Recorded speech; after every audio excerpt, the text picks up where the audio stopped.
Hello, അസ്സലാമു അലൈക്കും. ഇന്ന് ഞങ്ങൾ ഉണ്ടാക്കാൻ പോകുന്നത് ഗോതമ്പിൻ്റെ പുട്ടാണ്. അത് എങ്ങനെയാണ് ഉണ്ടാക്കാമെന്ന് ഞങ്ങൾക്ക് നോക്കാം. ഞാൻ 1 കപ്പ് ഗോതമ്പ് മാവാണ് എടുത്തിട്ടുള്ളത്. അതിൽ ആവശ്യത്തിന് ഉപ്പും ചേർക്കുക.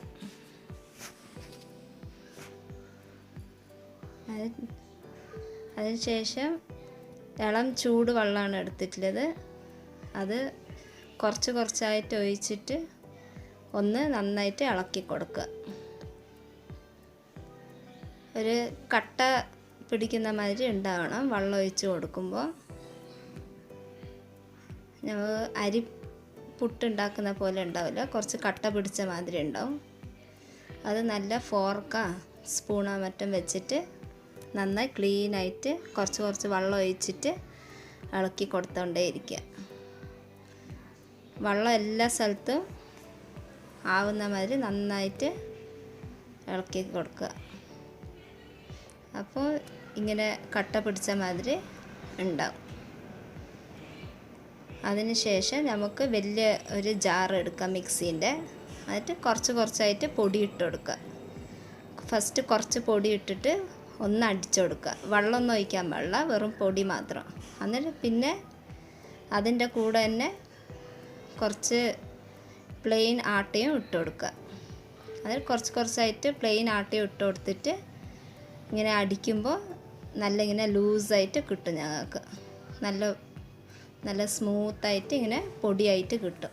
നമുക്ക് എത്ര ഇങ്ങനെ പൊടിയായിട്ട് കിട്ടണം അതുവരെ ഞങ്ങൾ പ്ലെയിൻ ആട്ട ഇട്ടിട്ട് മിക്സിയിൽ അടിച്ചു കൊടുക്കണം. അപ്പോൾ ഇങ്ങനെ നല്ല സ്മൂത്തായിട്ടുള്ള ഒരു പൊടി കിട്ടും.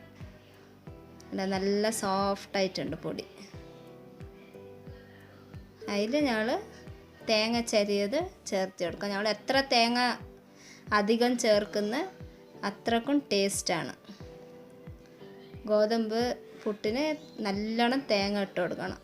അപ്പോൾ നല്ല ടേസ്റ്റ് ഉണ്ടാവും. നല്ല സോഫ്റ്റ് പുട്ടായിരിക്കും. എന്നിട്ട് അത് നല്ല പോലെ ഇളക്കി കൊടുത്തിട്ട്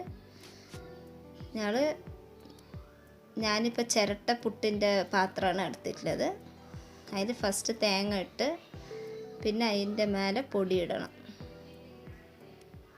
ഒരു 2 സ്പൂൺ പൊടി ഇട്ട് കൊടുത്തിട്ട്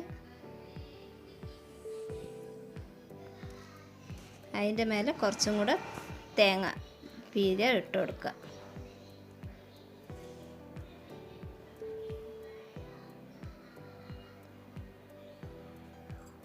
എന്നിട്ട് അതിൻ്റെ മേലെ 2 സ്പൂണ് പൊടി ഇട്ട് കൊടുക്കുക. എന്നിട്ട് അതിൻ്റെ മേലെ കുറച്ചും കൂടെ തേങ്ങ ഇട്ട് കൊടുക്കുക. നല്ല ഈസി റെസിപ്പിയാണ്, നല്ല ടേസ്റ്റാണ്. ട്രൈ ചെയ്ത് നോക്കണം. നല്ലോണം തേങ്ങ എത്ര നമ്മൾ തേങ്ങ ഇതിൽ യൂസ് ആക്കുന്ന അത്രക്കും ടേസ്റ്റാണ് ഇത്. അതിൻ്റെ കൂടെ ഞാൻ പപ്പടം ആണ് കൂട്ടിയിട്ട് കഴിക്കാമെന്ന് പോകുന്നത്. ഞങ്ങളുടെ പുട്ട് റെഡിയായി. ഇനി നമുക്ക് ഡിഷ് ഔട്ട് ചെയ്യാം. നിങ്ങൾ വീട്ടിൽ ഇത് ട്രൈ ചെയ്യണം. നല്ലൊരു ബ്രേക്ക്ഫാസ്റ്റാണ്. ഈവനിങ് ചായൻ്റെ കൂടെയും കഴിക്കാം. ഇഷ്ടപ്പെട്ടെങ്കിൽ ലൈക്ക് ചെയ്യണം, ഷെയർ ചെയ്യണം.